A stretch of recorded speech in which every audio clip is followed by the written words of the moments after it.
Hey everyone, I'm Kevin Keeney. It's one of my closest friends, Andrew Missionard, the alcoholic next door. On the eve of his 10-year anniversary of sobriety.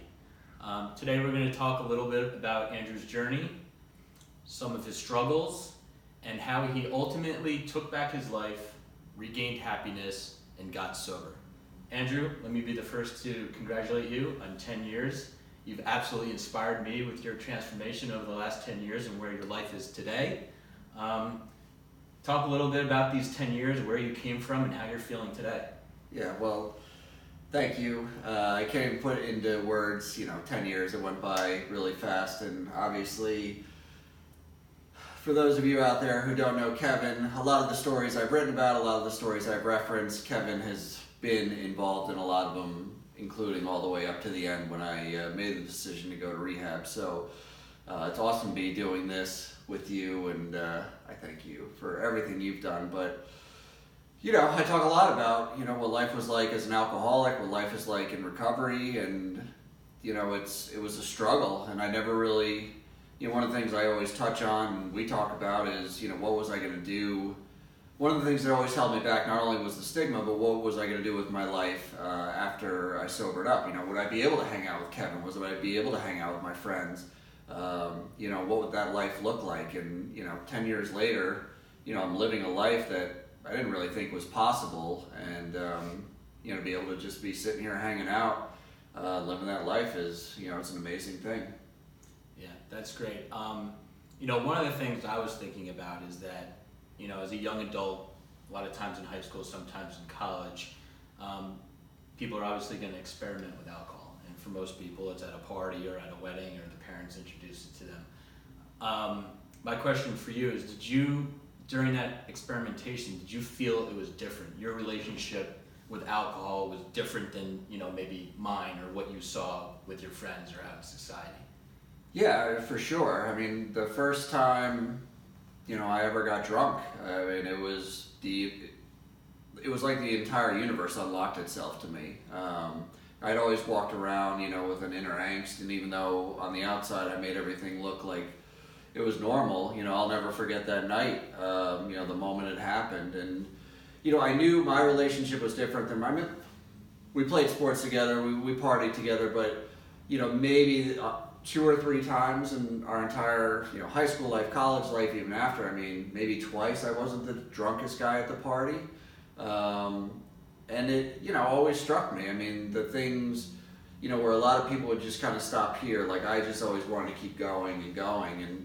And, so obviously from a very early age, I had a different relationship. And then as everybody kind of started growing up, getting jobs, kind of getting responsibility, like while you guys were sort of tailing off, I was just kind of, taking it to a whole nother level. So, from an early age, I recognized the fact, and, I've told this story before too, is, that time in high school, I was sick the day that an AA group actually came into our auditorium to do, a speech on alcoholism. And I remember walking in my locker the next day, and, you guys had stuffed all the pamphlets in my locker as kind of like a joke, like ha, but I remember that was like the first time I remember you guys all walked away, and I looked at that pamphlet and kind of read through everything, and I was like, yeah, like this is me. Like I have a problem, and I was probably at that time 16, and I had 15 years left, and I hadn't even gone near to where I was going to go. So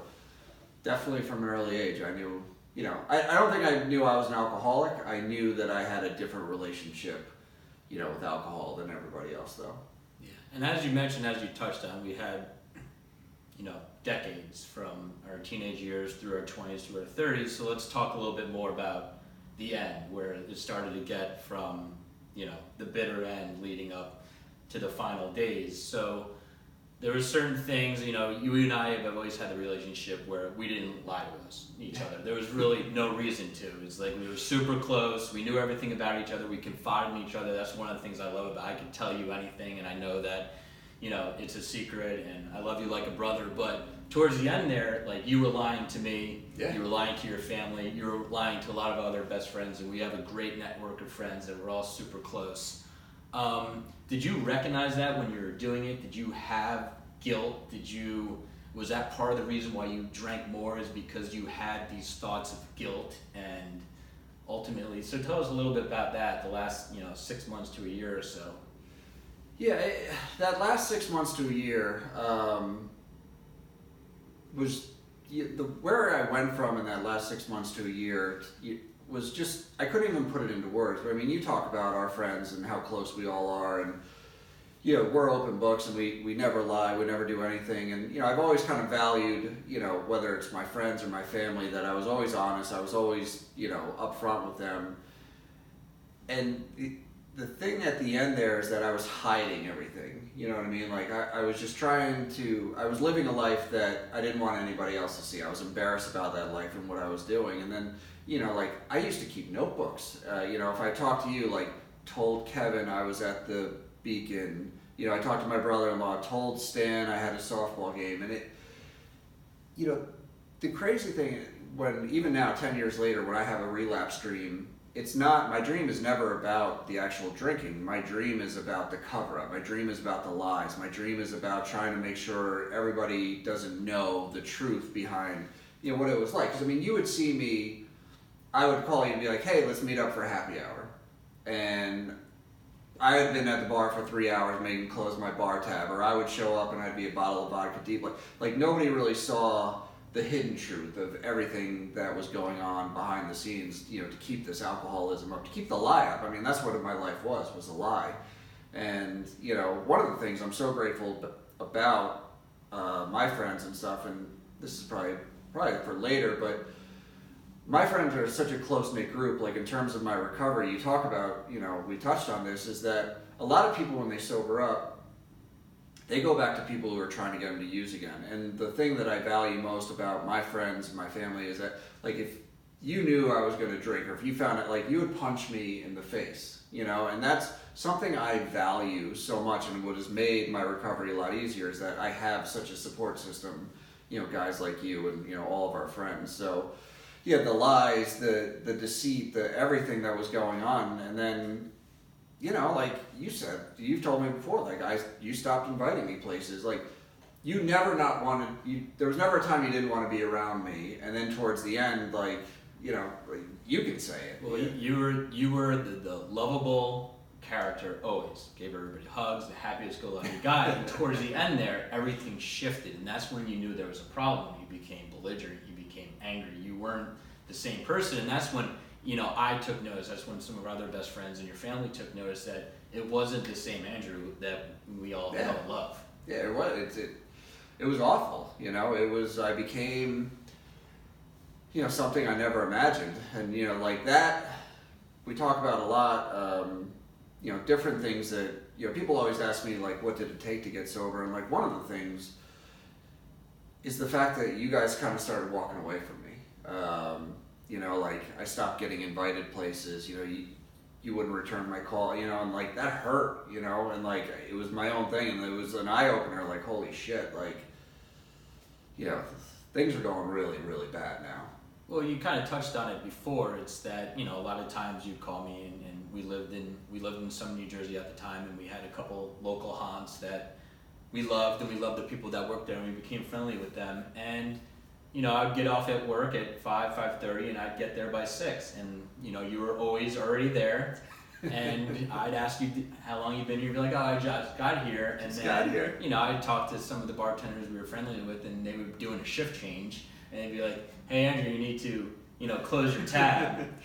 And I'd be like, I thought I just got here. So, it was those things that were never, an issue before. So it was the little things that just started, building up. Right. And that, like, 2 years, so, that perfect example is 2 years before that, because I didn't realize, at that point I knew how bad it had gotten. 2 years before I wouldn't have really cared. I'd been like, yeah, man, I've just been here, but that, I knew how bad my life had gotten. I didn't want anybody to know, because if you guys knew, even though you guys already knew, once people start knowing the truth, like I was talking to a friend of mine, he goes, the problem with alcoholism and addiction is that once you admit it, what do you do then? Then you have to get help, and I wasn't ready to stop drinking yet. So it was, how long can I perpetuate this lie?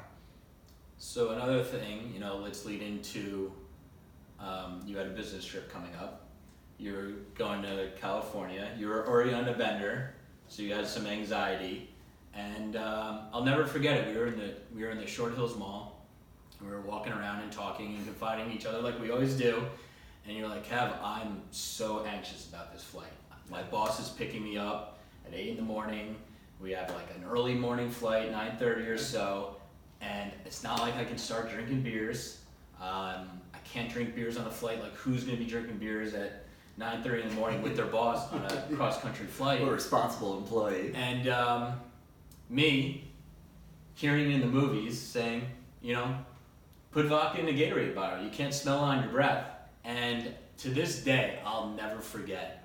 Your eyes got the size of saucers, lit up. There's a light bulb on your head, and all I wanted to do was grab those words back, and I couldn't. Do you remember that day? Yes. That day, and we're able to joke about it now, but that moment, because I remember the feeling I had inside of me, and then I remember the look on your face as the words came out of your mouth and you saw my reaction, and it was like, oh my God, what did I just do? And I could do any shot you put in front of me, tequila, Jaeger, you name it. If you put a shot of vodka in front of me, that's one that would probably make me throw up. But when you told me that, and you said, the other thing you said too was, that's what alcoholics drink. And I was like, well, I am desperate. And I remember I ran out, and honestly, like, it ended up being a blessing in disguise, because once I made that shift to vodka, at least with beer I had to work on it, but vodka is what took me down. It took me down really fast. I didn't have to work to get drunk anymore. At least with beer I had to drink, a ton of them, a bottle of vodka, and I used to drink the cheap crap. $5 bottle, and I was off to the races. You were frugal? Every once in a while, I would step it up to Svedka. But that trip, out to California, like, I remember, like, that morning, I made a giant, screwdriver, because, I was drinking orange juice. And I was actually going out there, I had made, I don't know how, I made President's Club, and that's the reason we were taking this trip out to California.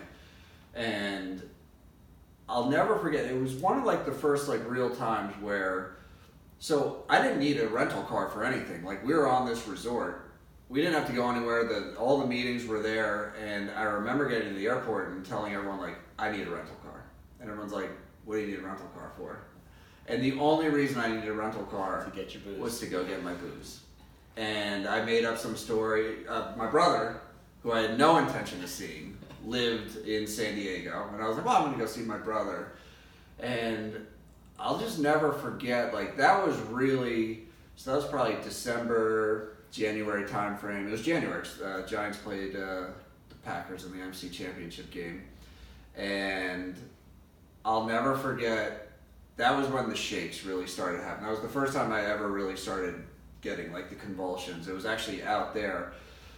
And the reason I was out there is I had to get an award for being one of the top sales guys. And I'll never forget sitting next to the CEO of this billion-dollar company at 9 o'clock in the morning with a vitamin water filled with vodka. And this guy is just talking to me like, you're an all-star, you're just the kind of guy this company needs. I'm like, you have no idea what a degenerate I am. Well, I remember you calling me and telling me just that. You're like, it worked perfectly. He's like, you wouldn't believe it, that I had this meeting the next day and I put, vodka in the vitamin water and it got me through the meeting. Nobody knows. I was sitting here like, oh man. Nobody knows. It's one of those things we all have when you're driving down the highway and you're just driving along and something you've done in the past, something you said in the past just hits you and you get those shivers and you're like, I can't believe it. To this day, that's that moment, one of those moments for me. Yeah, well, we can joke about it now, and obviously it took me down a bad path, but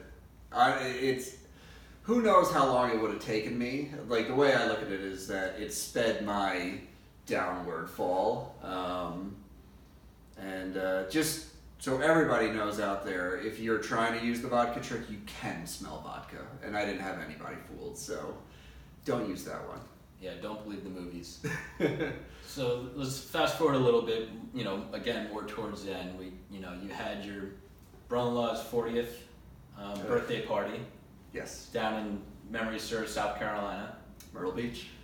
And you were set to either leave by yourself or leave with everybody else fairly early in the morning, and I had seen you a day or two prior, and I get a phone call early in the morning, and it's your sister saying, Kevin, do you know where Andrew is? And I'm like, I'm pretty sure he's with your husband for his birthday. And he's like, he's not there. He didn't make his flight.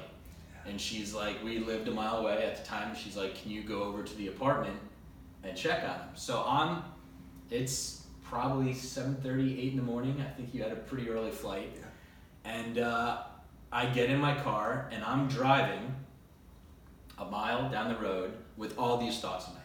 Am I going to find Andrew passed out in his bed? Yep. Am I going to find Andrew hurt? Or God forbid, am I going to find Andrew dead? So the mile down the road felt like an hour. So I get to your apartment, the door is obviously locked. I go around back, I check your bedroom window, it's unlocked. I open it, I climb through, and you could tell you had packed, and you know a bag was gone. So I call your sister back, and I'm like, he's not at the house, and I'm texting and calling you, and no answer. So we're all happy that we didn't find anything yet. Right. We're obviously still very anxious of where he could be. Where is he? So, if you don't mind, tell us a little bit about that night and that day. And yeah, that's one of the stories that till this day. When I think of some of the stuff, I'm able to laugh it off. I mean, Myrtle Beach. The crazy thing is, and Stan, my brother-in-law, and I always talk about this, was that week leading up to it, like, I was so looking forward to that trip. just to get away. Just to get away. There was a lot of stuff going on, and it was similar. I equate that to AJ's wedding too. That was another weekend where I was like, I'm just so looking forward to this. This is a weekend I'm going to prove to everybody that I don't have a drinking problem, and maybe everybody would get off my back. And I swore I wasn't going to drink that night. We were getting picked up at 6:30 in the morning the next day, and like I said, I was looking forward to it. The problem was, living in Summit, I didn't have a travel golf bag. My travel golf bag, or my dad was like, you can use mine. So all I had to do, the only thing I had to do, was drive from Summit to Basking Ridge, pick up the bag, come back, and I would be fine. On the way to my parents' house, we passed by Barton's pub, and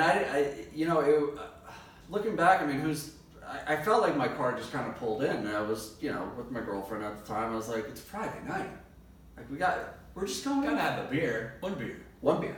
Famous last words. How many times did I say that? One beer. And nothing ever good happened at Barton's either. You know that. No. And I don't even know why. Like it was just an excuse, and so I go in. 1 turns to 2, 2 turns to 3, and it was like, all right, we got to get out of here. Like the train's coming off the rails pretty soon. And as I'm walking out, I'll leave their identities out of this, but 5 people I haven't seen in forever come walking in, and it was like, you're not going anywhere. And next thing I know, the shots are flying. I mean, and I don't know what time we left. I don't know how we got back to my parents' place. It was a Barton's evening. It was a Barton's evening. And I remember vaguely being in my parents' house for a little while, but at that point we were so hammered, we're like, all right, I think the plan was, let's set the alarm really early, grab everything, we'll get out of here. And what happened was, I woke up in my childhood bed, and I look at and I'm like, oh my God, like I'm hammered, my head is like pounding. And I look at my phone, and I have 100 missed calls, text messages, you, my sister, Stan, varying from like, where are you, to like, you're an embarrassment, I can't believe you're doing this again. So I'm like, oh my God, like what time is it? And I look at the phone, I think it was probably about 9 o'clock.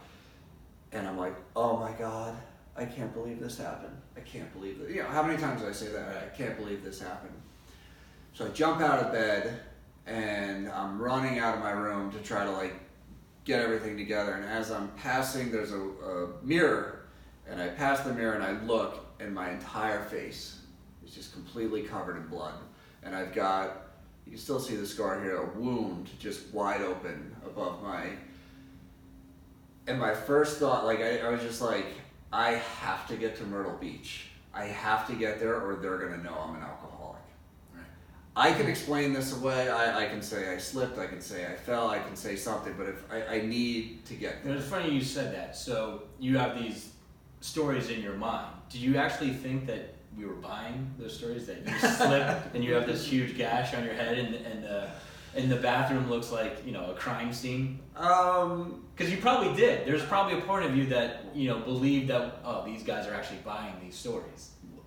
And I don't blame you guys for anything. I think I had a really good ability, maybe to, you know, manipulate you guys or to try to get you guys not to confront me or say anything. And just whether or not I thought you believed them, the fact that you never challenged me on them just kind of, you know, I was like, all right, at least they're not like questioning me on it. So like probably in the back of my mind, I'm like, there's no way they believe it. I mean, how many times can you go to that well? Right.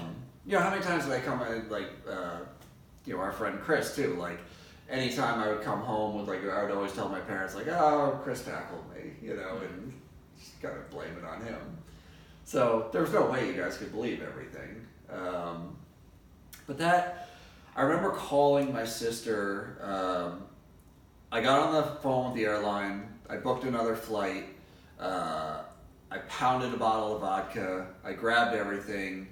And I remember on the way to the airport, I called my sister and she's like, please just turn around. Like you've already ruined the trip. Like you've done enough damage. And I remember like screaming at her, like trying to convince her, like, no, like I did something like heroic last night. Like I say, I don't even know what I said. I was like, I was in the emergency room. Like I'm trying to get there. And I just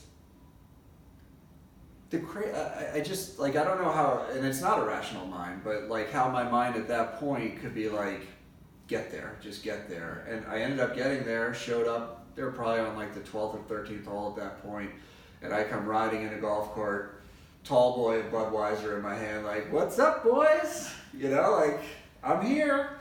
And I'll never forget the look of disgust on Stan's face. Yeah, you're expecting to be excited, like he made it, he's here, and it was kind of like, you know, kind of eye-opening moment for you. It is like, oh wow, people are really starting to turn, and this is their reactions when they're seeing me. I've never wanted to disappear so much in my life. And yeah, I remember I made it for like another 4 holes. I couldn't hit the ball. I couldn't even stand up. I was so drunk. I have an open wound above my head. Everyone's staring at me, and finally I was like, I gotta get out of here. I'm gonna pass out. And so I was like, guys, I'm tired. It's, you know, I was up late last night. I'm gonna go back. I couldn't find our condo. So I'm walking around this golf development, suitcase, bag over my shoulder. I'm drunk, bleeding. Drunk, I'm bleeding. And finally, like this good Samaritan, whoever you are, if you happen to see this, thank you. She pulls up in a golf cart. She was just like, what happened to you? And I'm like, I just need to find my place. And thankfully, like, I remembered our buddy had said, just turn the key over. The address is on the back. So she knew where it was, dropped me off. I couldn't get the key to work. So I ended up just passing out, like, on the deck until everyone came home. And then I literally slept for like a day and a half. Just, I wasn't even sleeping. I was so embarrassed to come out of the room. I was so embarrassed to see Stan, because he had been through so much stuff, and that trip was awful. And then, you know, what I remember most about Myrtle, or the aftermath, was getting the phone call from you. Because my parents had called you, and, you know, maybe you can go into that, because, you know, that was... I'll never forget it. Yeah, your parents, who obviously I'm close with, had called me, and they were on a trip, and they were on the side of the road, and they were, you know, obviously worried about their baby boy. And, you know, I remember them saying, Kevin, do we need to come home? And in my mind, I struggled with what the right answer was, but I knew that if they did come home, that for you that would be the worst, because you were gonna, you know, withdraw, you were gonna drink more. So, you know, I said no, and I said, you know, let me talk to him. And, you know, it was kind of really an eye-opening. I think that weekend was eye-opening not only for you and everybody else, but for me and also your parents. You know, that's really when we started getting down to, the bitter end. Well, I remember, seeing the call come in from you, and I remember answering and be like, "Hey, what's up, buddy?" And it was the first time you were like, "Yeah, no, this isn't a good call." Right. And, it went like directly serious, and I was like, "Oh boy." And then you're telling me about my parents. And I remember I was sitting on the outside steps of my apartment just going like, the walls are caving in, like the walls are caving in. What do I do? And then, you told me, your parents are coming. I'm like, tell them not to come. Tell them not to come. Like, that's a bad idea.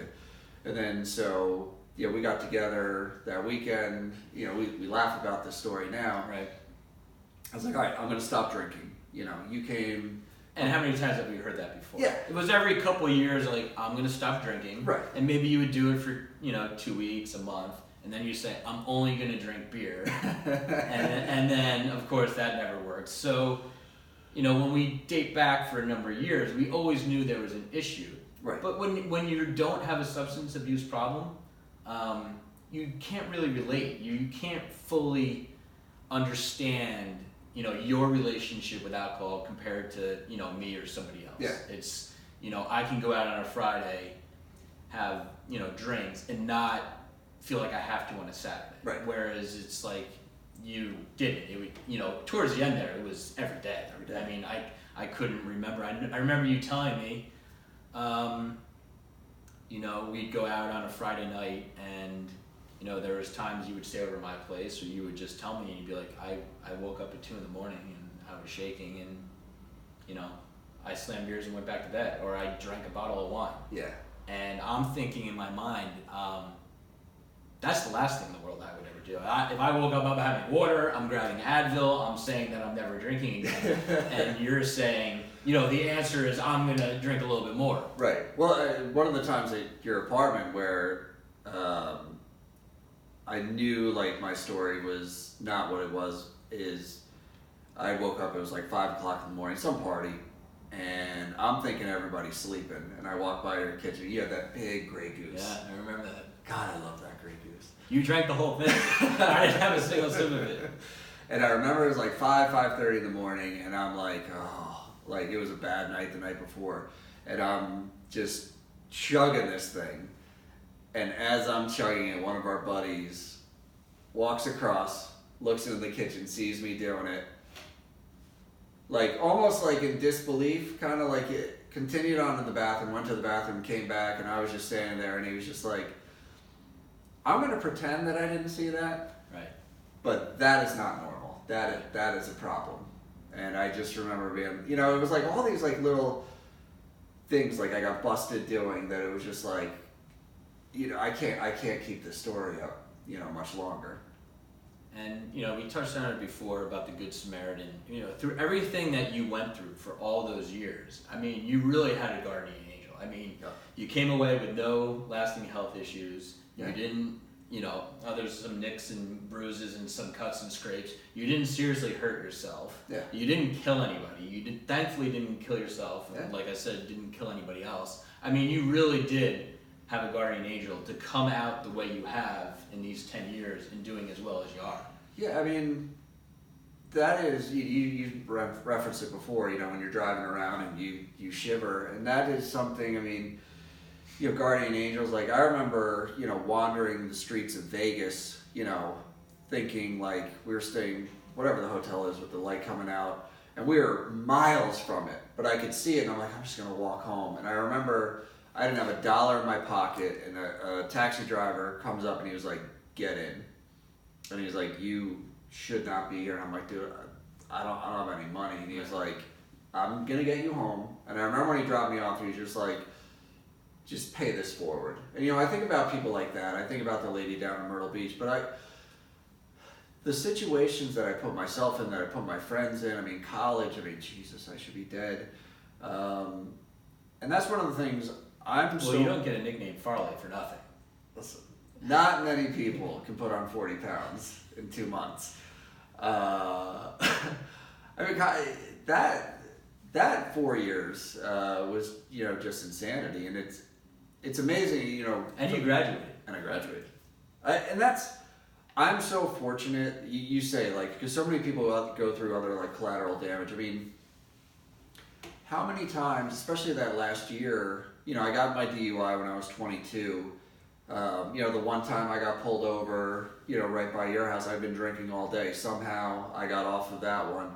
But I mean, at the end, I was driving every single day. How I didn't get another one. Like you said, how I didn't kill. I mean, I remember walking out from my apartment one morning and I look at my car and there's just 3 black streaks down the driver's side. And I'm like, oh God, I just hope I didn't hit anybody. And that's, we talk about, It's terrifying. It's terrifying, but I got in my car and instead of being like, dude, you gotta shape up, I reach under the driver's seat, in the middle of a hot July summer and take a 95-degree bottle of Majorska and just start chugging it because, you're embarrassed about what you're doing, you know what I mean? So like you're hungover, you're embarrassed, you're living this, I was actually, I still go see the same counselor that I used to go see when you guys first started putting the pressure on me, and I was like, all right, I'm gonna go see next to the office, a booze therapist, and I would go to him and be like, well, next to the office that we, the bar that we most frequented, yeah. Which was kind of poetic justice, I guess. And I would see him with no intention of stopping drinking, but I was just, I'd call my parents, and be like, really making some strides here, really. You're going through this, you're keeping up the charade. Yeah, and then I would go down and drink. But yeah, that we were talking about it today because you talk about like high school, the early time, like when you really kick into that alcoholism, like that. Let's call it from AJ's wedding on. Like I was living in a parallel universe. Like I didn't have like a sense of reality, and it's like you can't even imagine like. First of all, what you convince yourself is normal, why you're doing this. I'm drinking vodka at 8 o'clock in the morning because if I don't, I'm going to go into convulsions. Right. So this is just me, surviving, or me going to help you pick up your parents and getting lost in traffic and stopping at a bar in Amish country and getting loaded and then showing up at your parents' house 2 hours later and being like, I got stuck in traffic. Right, and that's kind of the point. Whereas towards the bitter end, we had no idea that you were going through any of this. Like I didn't know personally that you were waking up and you knew all the outlets that would sell vodka to you at 7 a.m, and that you were drinking vodka all day. All day. Like we didn't know. Like all these stories come out. Like when we rode out to my parents, I had no idea. Like that's how good you were, and that's what your tolerance was. That. Yeah. You were drinking vodka, and I really didn't have any idea. It becomes well, the other thing too is that I remember towards the end is that my life got much smaller, and one of the reasons you didn't know is because I as much as you guys weren't inviting me out places. Well, you only wanted to be with people that were going to enable you. Exactly. So you hung out with the crew that either didn't know you had a problem. Right. Or, there was people that would look the other way.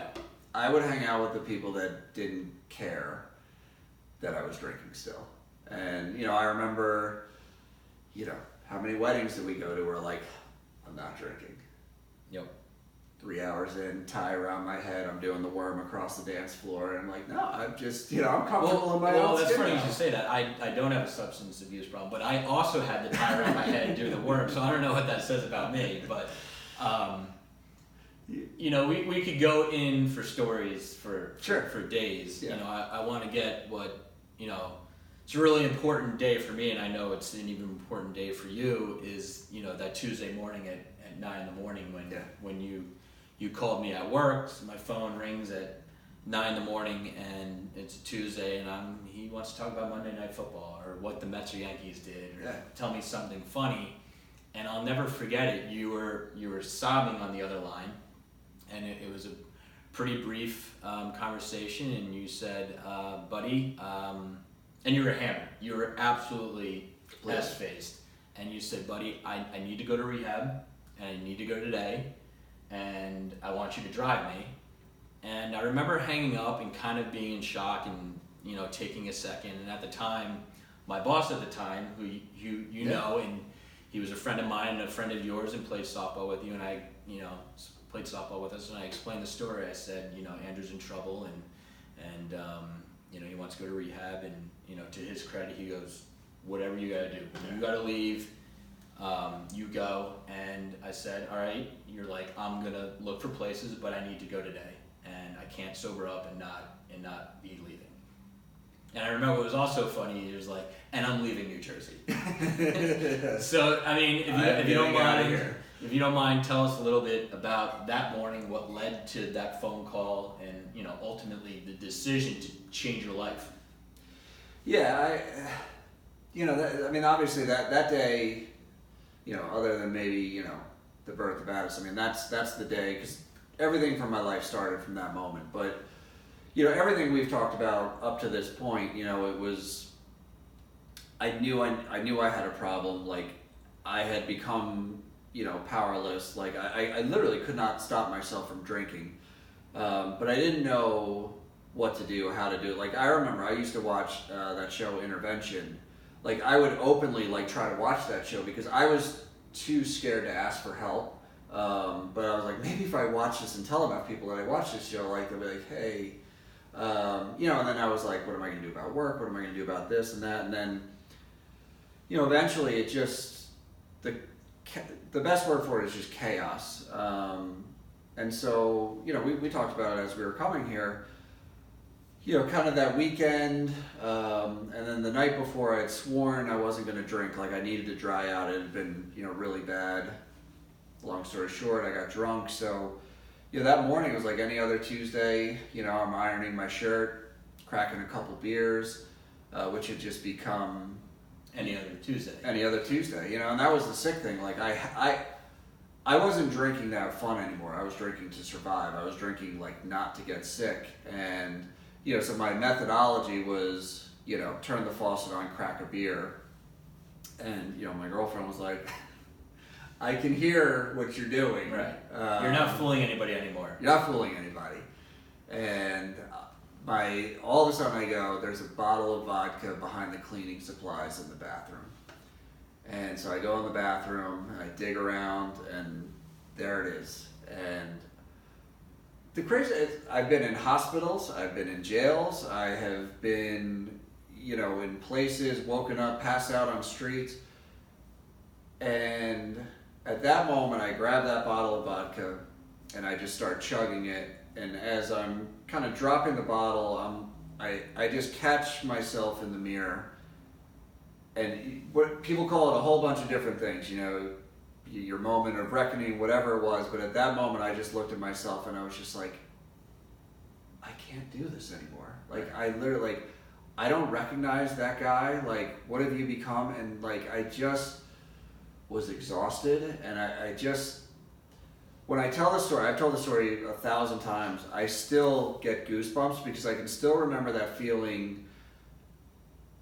You said I called you sobbing. I sobbed, and it wasn't I sobbed because I cried. I sobbed because 17 years of these issues, 17 years of just the stress and anxiety of not knowing what was going to happen, fighting this thing, and especially that last 6 months to a year of just I was just done, and to know it was this 1,000-pound weight off my shoulders. I remember it was a relief for me. It was kind of like I could exhale. It was a weight off my shoulders that I know, once you told everybody else, and obviously your family, it was a relief and a weight off everybody's shoulders. Yeah. It was, thank God.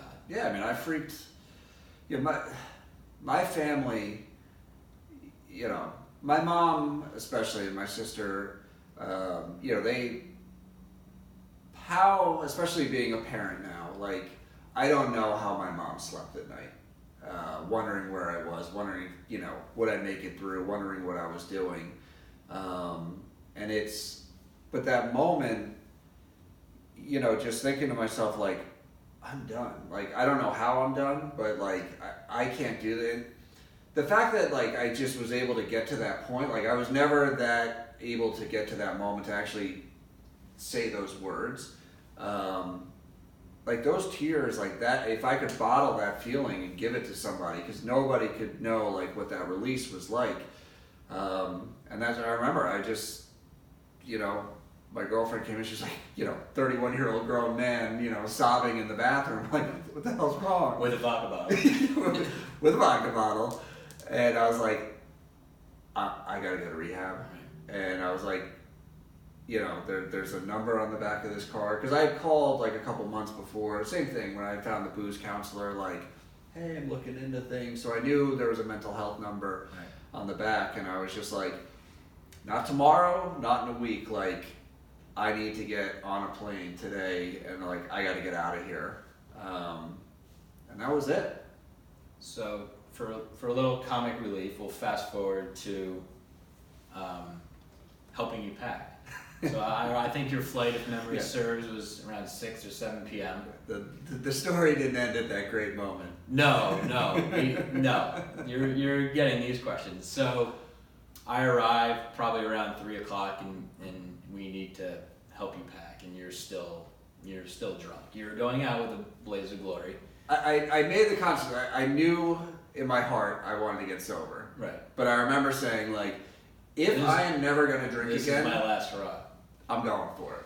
So there's a worksheet that we printed out with things that you would need. I mean, you were going to Miami Beach, so you were going big. So obviously we needed a bathing suit and stuff. But there was also things like they're going to reintroduce you to social things. So we needed to get you a sports coat and a tie and a button down. And while we're packing this suitcase, you're meandering around the apartment, and you approach us with none other than your Ridge High School varsity football jacket. 1, you're 31 years old. 2, you're going to Miami. But you're insistent that this needed to come. Had to come. We fortunately talked you out of the jacket, or just moved it to the side and you forgot about it. Go over here. But what my favorite was, and I'm sure, hopefully you remember this, is that you had the wrestling figurines that we played with. The Yay Big, Mattel rubber, hard rubber, the Iron Sheik, and the Hulk Hogan. Had to. And you were insistent that they came, and we said you could bring one. So do you remember that? And what are your thoughts when you did arrive to Miami and you opened your suitcase and... So I don't remember anything after about 12:30 of that day, but you can imagine.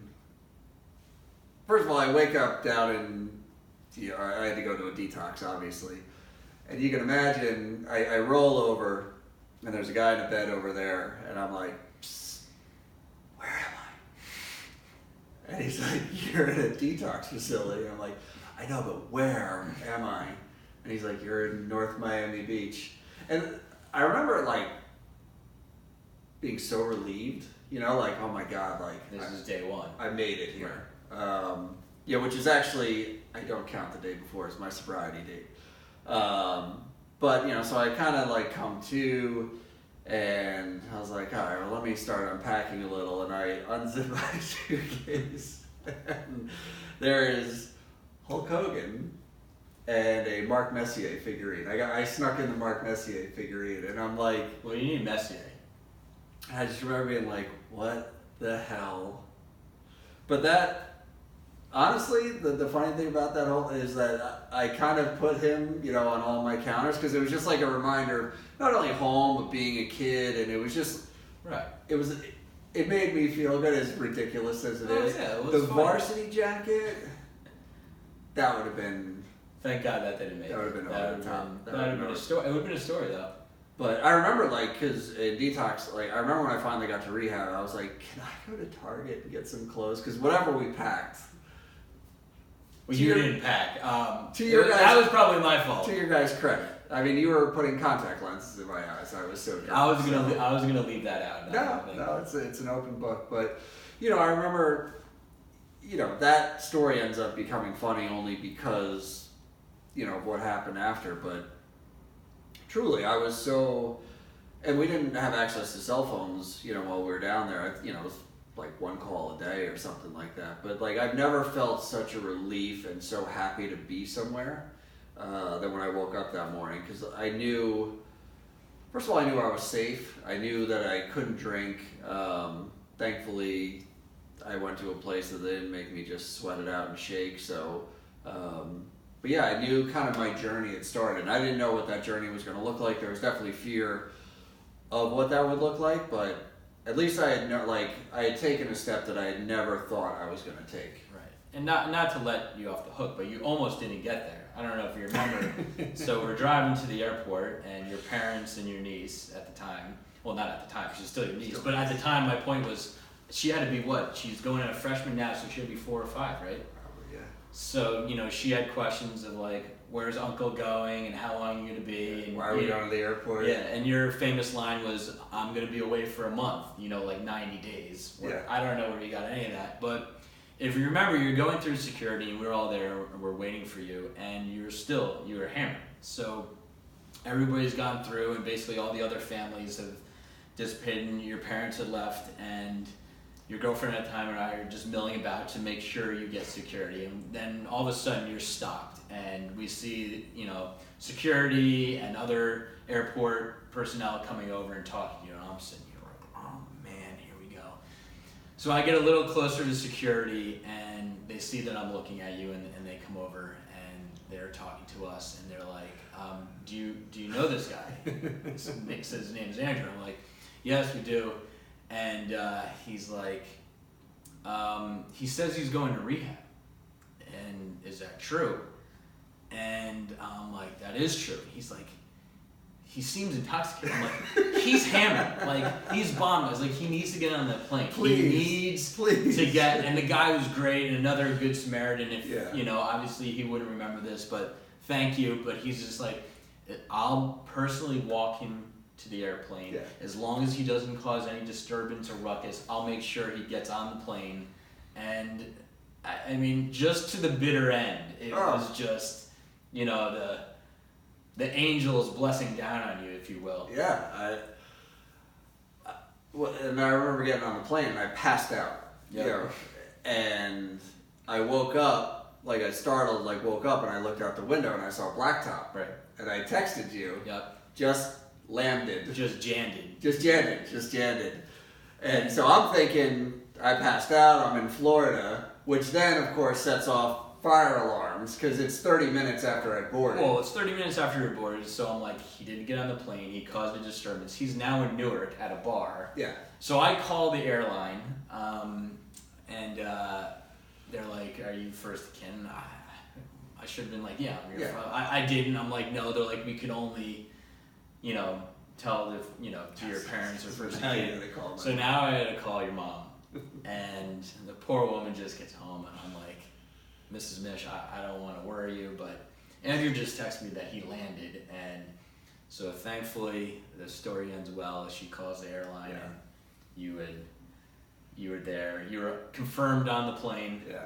And the rest is history. Yeah, I remember the last thing I remember. I vaguely remember getting picked up, but I remember being on the airplane and the beverage car coming. Now I'm fading. Like I've been drinking since 9:30, 10 o'clock, and I was just like, it was the good Ray Liotta Goodfellas, now take me to jail. Right. And I was like, I just one beer, and like the flight attendant's probably looking at me like, she gives me MGD. That's what you went out on? That's the last thing I ever drank was an MGD.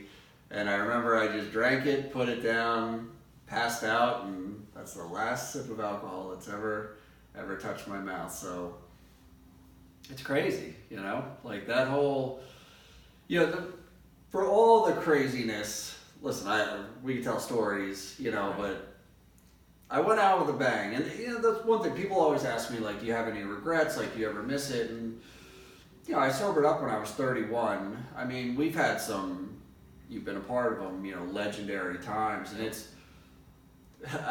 fortunate's probably not the right word, but there's nothing that, I didn't try, I didn't do. There's no story that, I hear somebody tell where I'm like, damn, that guy's got me topped, Right. So it's like, I got it all out of me, and then some, and so it's. You're at peace. I'm at peace. You're finally at peace and happy. Yeah, and people always ask me about recovery too.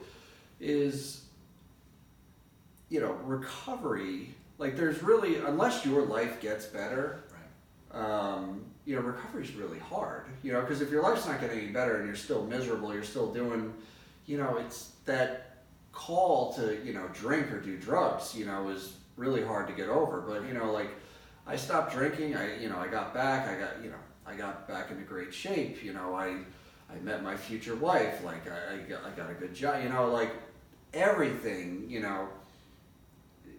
just started coming together. And that's, I guess that was my last point. You went from your personal rock bottom, and now you have a beautiful wife, you have a beautiful daughter, you have a home.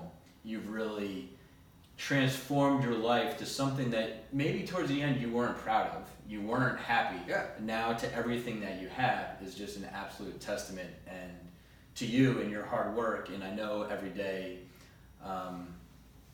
maybe it's not a struggle anymore, but there was a period of time there that, it's not easy and recovery isn't easy, and you got to put the work and you got to put the time. And you're very fortunate to have an amazing support system of where we grew up. We have a great network of friends. Your family's spectacular.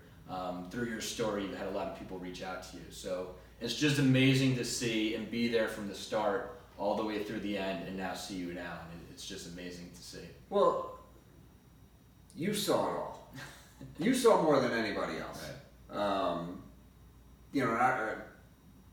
I remember the one time you picked me up to go watch the Super Bowl. Oh yeah. You and Chris come to get me, and I remember just sitting in the back seat, and I looked in the rearview mirror, and he looks at you and is like, "Holy shit, it's gotten really bad, huh?"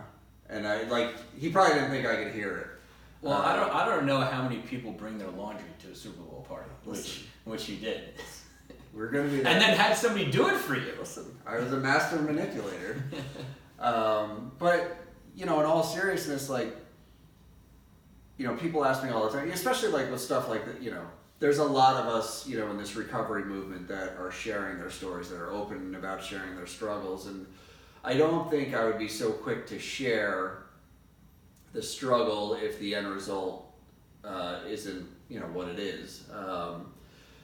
I think a lot about, people that are embarrassed about their alcoholism, their addiction, and to me, if you've reached this side of recovery, that's the ultimate comeback story. And I think whether it's a movie, whether it's sports, everybody loves a comeback story. And it's for me, I feel like I'm writing my own personal one.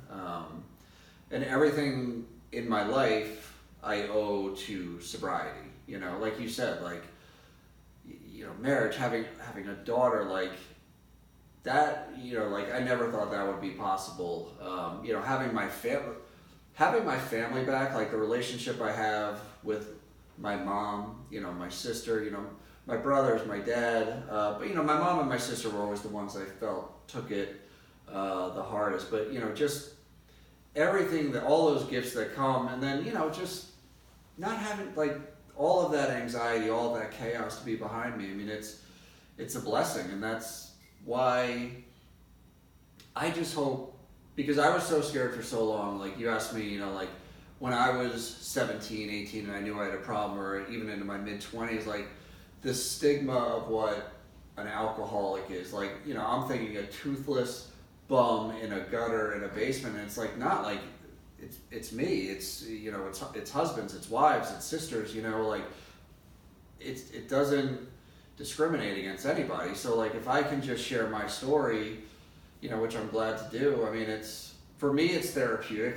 We talk about these things and it reminds me. Well, you also kept it in for so long. Yeah. So you kept it in for so long, and then you're sharing it not only with your friends and family, but to other people, and everybody is pretty accepting. So you had spent all those years and time with anxiety about the stigma of having a problem, whether it be substance abuse or anxiety or whatever anybody's suffering with, and you kept it in. But you know what? We're your friends for a reason. Your family for a reason. Everybody's going to be accepting, and I think that was probably a huge weight off your shoulders. And just hearing your story has been, completely inspiring for, not only for me, but for everybody else. Yeah, and that's, I've always said that, if one person, listens to what I'm doing, and finds the strength to get sober, I mean, it's worth it, and people, they always say like, man, it takes a lot of guts to tell, and I was like, you know what, like, it is what it is. Like, I want to put it out there, and, like, I'm not embarrassed about it, it's, what happened. I can't ever change that, but what I can do, is show what my life is like now, which, it's not like I never dreamed it was possible, like, but like, I still have struggles, I still have issues, I still have the same problems, bad things still happen, in sobriety, but I don't have to drink to deal with it. Right. And all the blessings that come with it, so, it's... And your dinner bills are cheaper. My dinner bills are much, much cheaper, and I don't have to sneak off to bartenders and, tell them to leave shots of, random shots so I can take them down so my buddies don't see it, but it's life-changing, and there's been a handful of times, I always say, where I've thought about drinking, but, it's amazingly, it's 10 years later, but it's all still, and I hope this never goes away, is that it's all still so fresh and raw. Right. Like, I can put myself back in all those scenarios, and, anytime I get a thought about drinking, like, I'm able to easily just go, yeah, that drink would be great. Right. But everything else that comes after it would just be, a nightmare. And, when Tracy met me, and I told her I was sober, and then she gets together with you guys, and, We're telling war stories. the story, I mean, she looks at it like, I can't even, like, Right. picture that guy. Put the two and two together. Yeah, and that true, like, that statement there is like what recovery is. I mean, you literally, even though I'm still kind of the same guy, like, I'm a different guy, and it's been a crazy journey, but Well, you've seen it all. I want to congratulate you, be the first to congratulate you on the 10 years. I'm really proud of you, and seeing the transformation, man, is awesome. Yeah. And I love you. I love You're you my too. brother. Let's hug it out. I love you, buddy. Love you.